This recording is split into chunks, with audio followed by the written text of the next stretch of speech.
Good afternoon! Kumain na rin kami mga palangga. So for today mga palangga is di ko siya na-unbox yung ating pinadeliver ko. Na-unboxing mga palangga yung pinadeliver natin no ng isang araw dahil nga ay wala na tayong time, pumunta kasi, naglaba pa ako, tapos pumunta pa tayo doon sa palengke. Mga palangga, ito, hindi pa tayo nakapagbihis, nakapag-change ng damit. So anyway, mga palangga, ay i-unboxing natin yung in-order natin mga palangga. Meron po akong i-share sa inyo.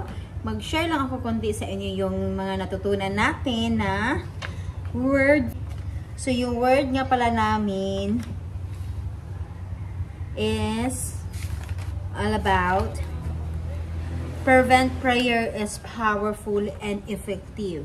Yun yung word natin today. So, do you believe, guys, that the prayer is powerful? Despite of what happening in this world, kailangan din natin mga palangga is mag-pray at saka yung prayer is yun yung sandigan natin. And of course, sa lahat pa naman ng pagsubok mga palangga, hindi natin siya pwedeng kalimutan. At tayo ay magdasal palagi. And I do believe that prayer is powerful. And ngayon mga palangga, may karamdaman tayo pero hindi nyo nakikita sa aking pagmumukha na tayo ay nalulungkot, tayo ay nasa-stress, parang nasa-stress dahil alam ko sa puso ko that if you are walking by faith and if you believe that when you call upon the name of the Lord, you will be saved through prayers. When you pray, kasi mga palangga, si Lord is nakikinig sa lahat ng mga dasal natin.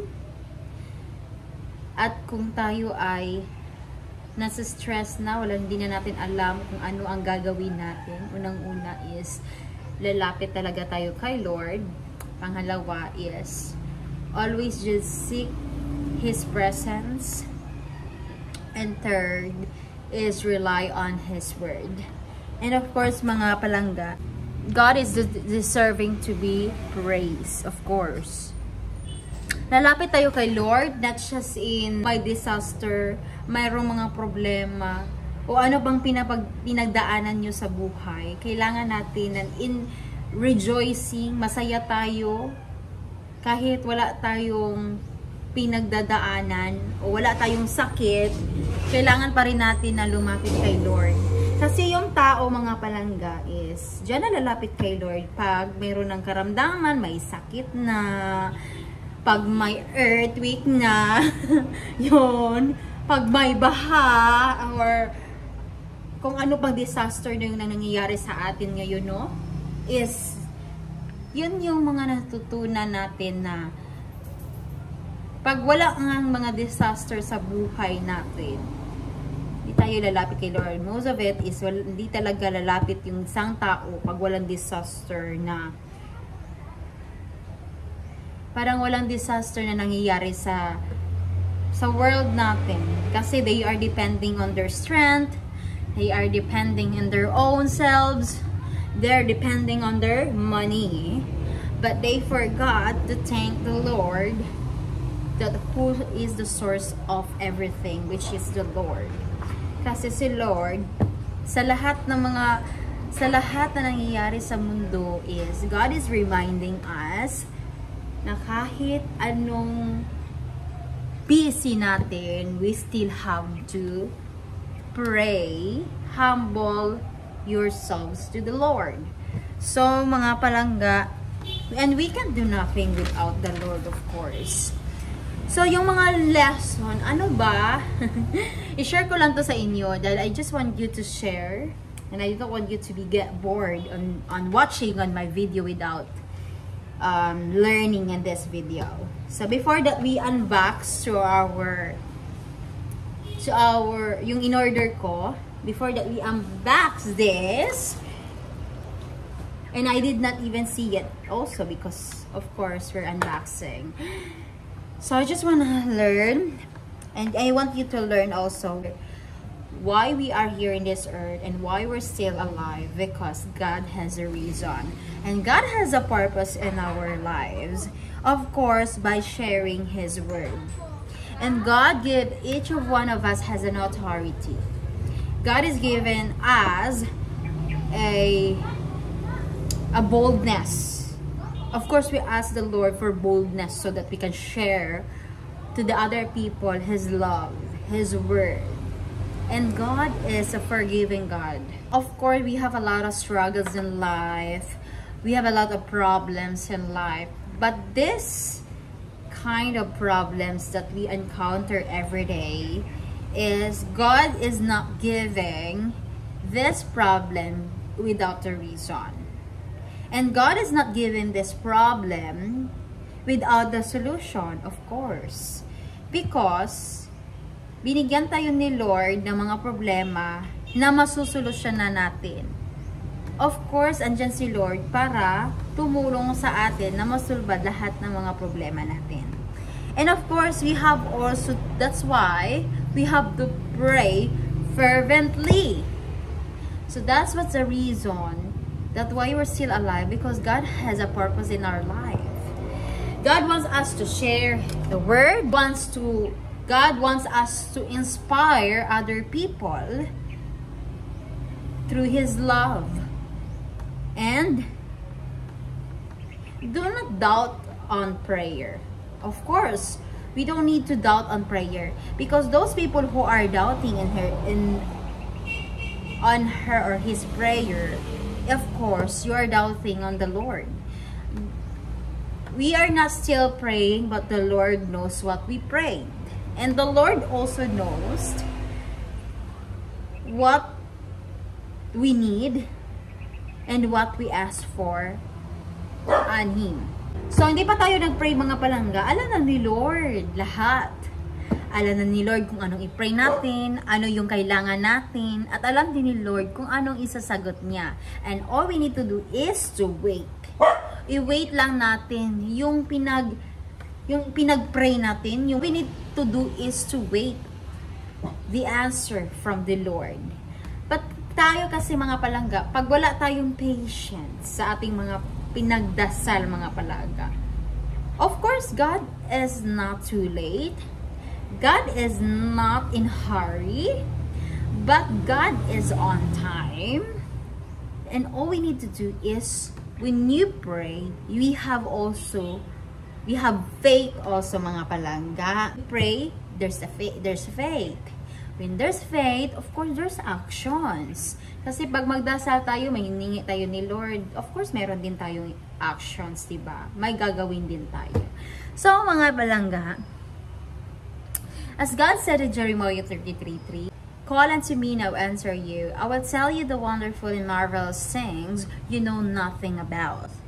So, mutawag, which is, we have to call the name of the Lord. Call unto me, and I will answer you. That's the word thing, call unto me. And then si Lord is, He will answer you if you call Him. I'm not an exempted of it, but if we call the name of the Lord, He will answer us. And He will show us the wonderful and marvelous things na hindi pa natin nakikita. God will answer everything. And all we need to do is to have faith. So, call unto me, and I will answer you. I will tell you the wonderful and marvelous, the word marvelous, things that you know nothing about. So, I really love this word.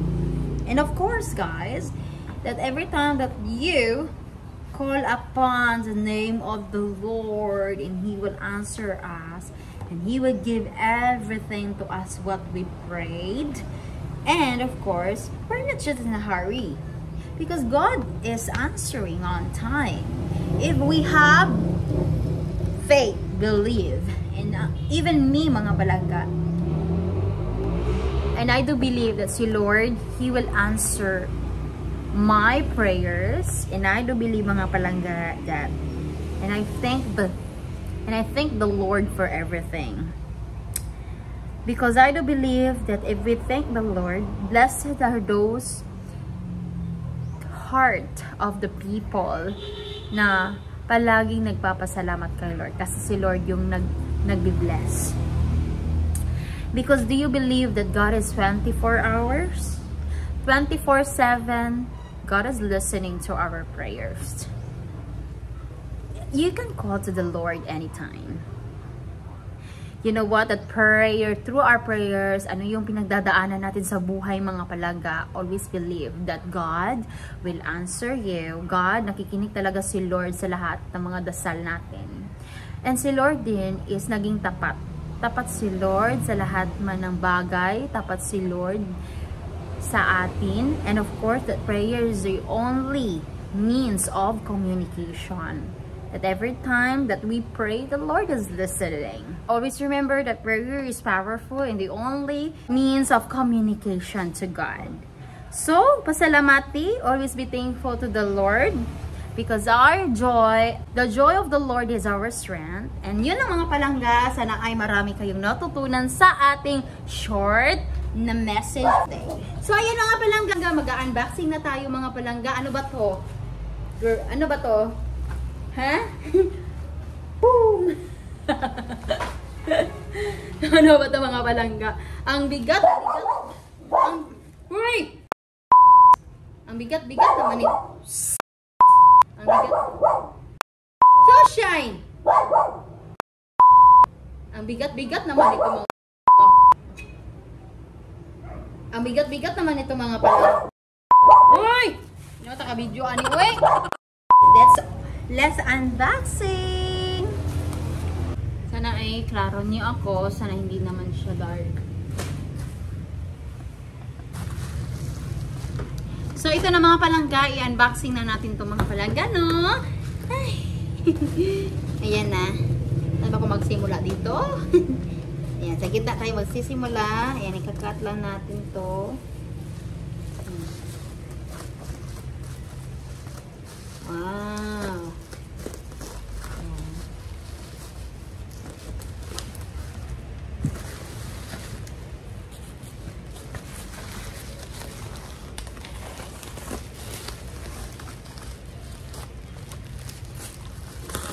Grabe yung nakano nito nila ba? They pack it really hard.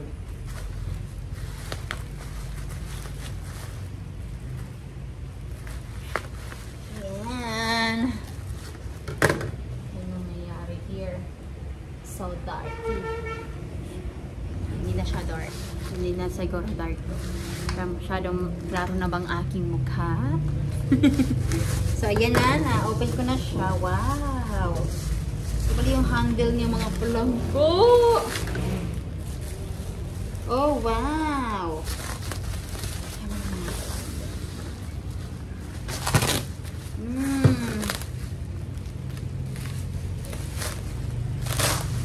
Wow! Ano to?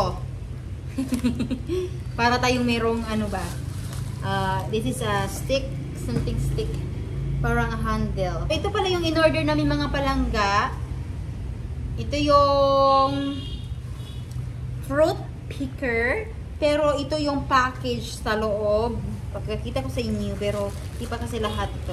So, i-cut muna natin to. Kasi kailangan nila itong i-pack talaga ng maayos. They have to pack it very like kailangan nila itong i-pack ng maayos mga palangga para hindi sila of course, yung nag-deliver, of course, meron pa namang mga matutulis dito. So, ito na yung fruit picker natin. Ayan. Kunin ko lang ito. Ayan na. Gustong-gusto ko siya. Ayan na yung parang pang ano siya, kasi para makuha yung yung mga fruit, parang basket. Ito yung parang basket, no? So, tapos ito yung handle. Sobrang laki pa rin itong handle kasi this is 7 meters. Parang adjustable ito. Ano natin to? Handle. Ayan na siya mga palangga. I-cut ko lang to, like, kukunin ko lang tong mga scotch tape.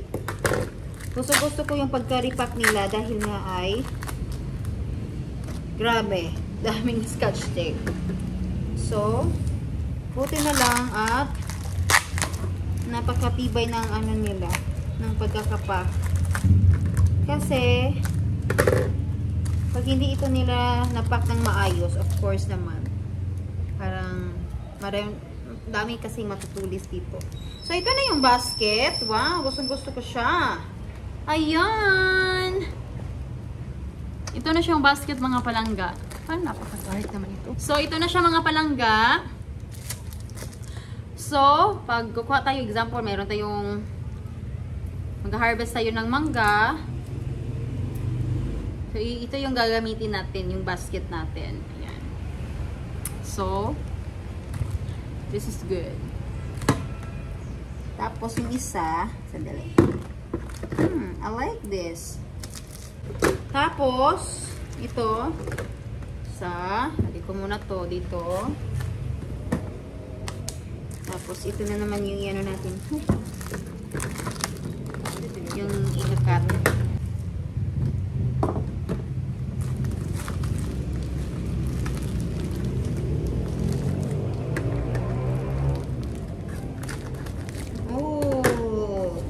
So, sa likod yung mga palangga ito, o diba, worth it yung binayad natin. Kailangan lang na worth it talaga kasi yung pinadeliver nila, ay, isauli ko talaga itong mga palangga. Anyway, kailangan lang ito siya i-return pag kulang. Kasi worth it yung binayad natin, tapos kulang-kulang yung mga pinadeliver nila. Oh no! So sharp, very sharp.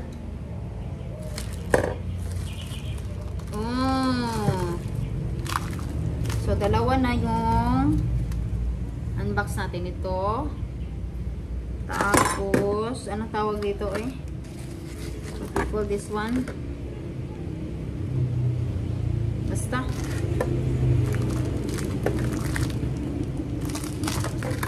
tapos, meron din tayo pang yan. Matulis to ba? Ay, napaka matulis talaga. Yan, panatlo. Meron pa tayong pang-apat dito.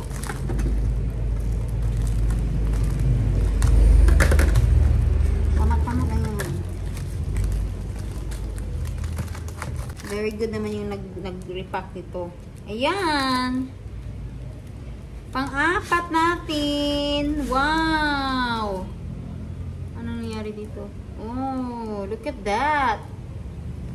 Ang dami namang Gustong-gusto ko siya kasi well packaged talaga siya mga palangga. Worth it naman yung binayad natin. Ito yung 7 meters. Sobrang bigat. Ayan. Sobrang bigat nito mga palangga. Napakabigat. 7 meters kasi yung namin. Gusto namin is 10 meters para maabot talaga yung dulo ng tuktok talaga ng mangga. Kasi marami tayong as you can see on my video, we are harvesting our mango tree tapos still have a lot of mango. So, a lot of mango in the tree. So, ito yung 7 meters. So, dito lang siya parang dito sa aking ilong. So, I think this is adjustable. Kasi hindi naman natin pwede ito ganito lang yan. Oh, ang liit-liit. Pero kailangan natin siyang i-adjust. Learn natin. We have to learn how to adjust this one. Ito alam to. Wait. Ano ba to? Ito na. Ito na. Tapos ilalagay natin yung basket dito sa there's a hole here para tayong mag-billiard. Para tayong mag-billiard sa ito nga mga palangga, meron tayong hole. Tapos ilalagay natin tong ating basket at ready na tayong mag-harvest. Dito yan, ilalagay natin yan nun. Wait, lagay natin ha. Oh, diba? Pwede na. Ganda-ganda ng itong woman ding harvest. Oh, perfect na perfect mga palangga. So, ganon na siya. Tapos i-adjust natin. Oh, sobrang taas ito. Sobrang taas pala nito, oh. Yan. Oh, gustong-gusto ko siya mga palangga. Uy, yan na. Pwede na tayo harvest na mangga. Harvest tayo mamaya mga palangga dahil ready na tayo. ready na tayo mag-harvest. Ayan na. Naset up ko na siya mga palangga. Ready na! Tapos nakadress tayo. Ito ng beautiful lady. Beautiful big harvest ng mango. Yan na. Sobrang ganda. Gusto ko siya. Mahaba pala to. Oh. Relax lang natin ito. Kasi parang ano.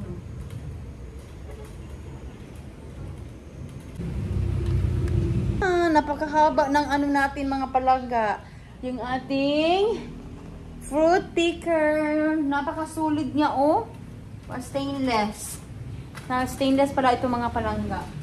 So, ayan, pwede na tayong mag-harvest mamaya. 7 meters ito. Pero na-ilock ko na siya para hindi siya mag-adjust dito na side. So, ayan mga palangga, ready na tayong mag-harvest. What did you say? This is a wife blade. You can keep it on your side of the room. If she gets out of hand. No.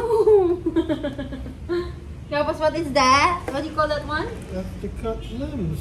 The cut limbs. What about this one? That's to cut big limbs. Oh. Then this one. Woo. That's to cut real big limbs. Where's the pool? There, I already set up. Where's the basket? Okay. Everything set That's up. a nice setup. Yeah. Very nice. Let's go, harvest na. We tried. Punta tayo sa labas. Huh? What? So, try natin sa labas mga palangga mag-harvest. Tara, let's go. So, ayan mga palangga.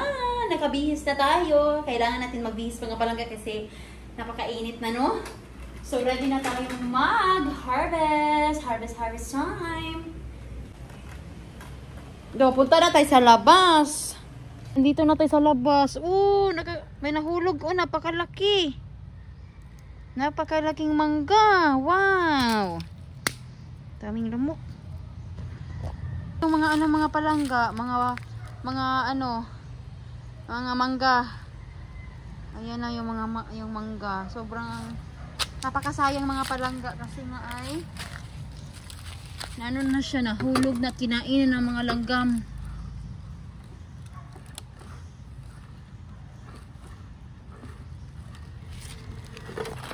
Daming lamok. So ito mga palangga, napakalaki pa naman, oh. Yun na, sayang naman ito, eh. Wala ka. Nahulog na talaga. Wait. Wala na. Ay, napakasayang naman ito, oh. Sobrang laki pa naman. Buti na lang at saka ano. Ayan, oh, napakasayang. Inin natin to kainin kasi meron namang ano, eh. Kabila, ito lang. Ayan, oh, napakalaki. Wow. Ilagay natin siya. Sayang naman ito, eh. Kasi nilagyan ko kasi siya ng fertilizer yung ating mango tree. So, ayan, i-harvest na natin to. Sayang naman ito, eh. Yan na. Hintayin ko lang yung aking asaw kasi nagbihis pa siya mga palangga. Ayan yung ating mango. So, maganda yung ating panahon for today. Very sunny day. Ayan. Tsaka dito tayo sa labas. Tapos yung aking tinanim na papaya. Gusto ko talaga na may mini farm. Gusto ko yung mini farm kasi makapag-plant tayo ng like banana, mango, mga prutas, mga palangga pa, especially itong papaya natin. So, maliit pa lang ito mga palangga. Ganito pa lang yung bunga niya. Kinuha ko na siya sa pot. Kasi ano ko siya, tinanim ko dito sa sa ground, sa lupa. Tinanim ko siya sa lupa mga palangga para yung roots niya ay it will spread the roots, you know. Kasi pag doon na siya sa pot, hindi siya mamunga ng marami. So ayan na, sayang naman nun, eh. Napakasayang talaga. Ito sayang naman ito, eh. Pero dito sa kabila okay lang siya mga palangga.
Ay, kadaghan na sa atong nakuha, oy. Thank you, Lord. Naka-harvest sa tagdaghan nga mangga. So, nata diri mga palangga. So, naka-harvest na dahil tagdaghang mangga karon no. Naapod tayo na nakuha diri nga hinog. Tapos ito, sobrang sarap pa naman itong mangga na to. Pero at least mga palangga, nilagyan ko kasi ito siya ng fertilizer kaya ang daming bunga. So, ngayon mga palangga, dito tayo ngayon. So, yan na mga palangga, for today's afternoon is nandito tayo ngayon sa labas at nag-harvest nga pala tayo ng mangga. Ayan. Nag-harvest na tayo ng mangga, no? So, napakaganda ng panahon natin for today kasi sobrang mainit. So, ngayon mga palangga, tayo nakaupo lang dito mga palangga, no? Dahil nga ay kakatapos na natin mag-harvest pero hindi pa namin na-harvest lahat. Kasi napakataas na yung nung mangga. Kailangan na siyang akyatin. So mga palangga, ipapakita ko sa inyo yung ating na-harvest na mangga. Ito na. Wait lang. Ito lang tayo. Ayan. Ayan. Ito yung na-harvest namin mga palangga. So ang dami natin, no? Isang puno na siya yung planggana natin. Punong-puno ng mangga. Fresh from our mango tree. So, ayan. Dami. Ang daming mangga. Kadama sa mangga na to, Tingaw kaayo basta mang harvest ba niya. Daghan kig bunga. Kalami na lang yun. So, anyway. Thank you, Lord. Thank you so much, Lord. Yes, I'm okay. Akala ng asawa ko. Akala ng asawa ko. Baka daw ako nadapa or natumba. So, I'm just okay. I'm not fell down. So, yan.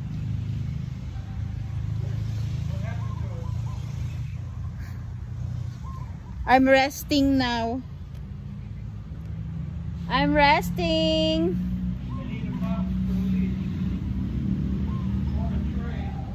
Oh. Look at there. I need a tray. A tray? Wait lang. Hi, Sushi! So, anyway, mga palangga, ayan na yung na-harvest natin ng mangga. Yan, ang dami! Okay. Mga palangga, ano na natin to mga palangga? Dadalhin na natin to sa loob yung ating mangga. Dahil nga ay natapos na tayo mag-harvest. Bukas na naman. Depende to sa mood natin ngayon. So, hindi na naman natin to maabot lahat. Pero, kailangan natin siya kunin kasi kinain na siya ng mga langgam.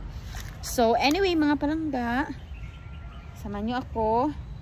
Dadalhin na natin tong ating mga kinuha na mangga. Napaka-fresh kasi mahal ito sa palengke ngayon. Napakamahal ng mango. Especially, it's almost December. So, our mango is so expensive. We usually right now 90 to 100 kilo, but more other people 9 to 120. Most other, the one who in the palengke that I saw, the mango is 120. And if it's December, 130 or 150 na ngayon. So at least meron na tayong mango tree. May mango tree tayo, naka-harvest pa tayo ng mango. So thank you Lord pa rin. Thank you, see you guys.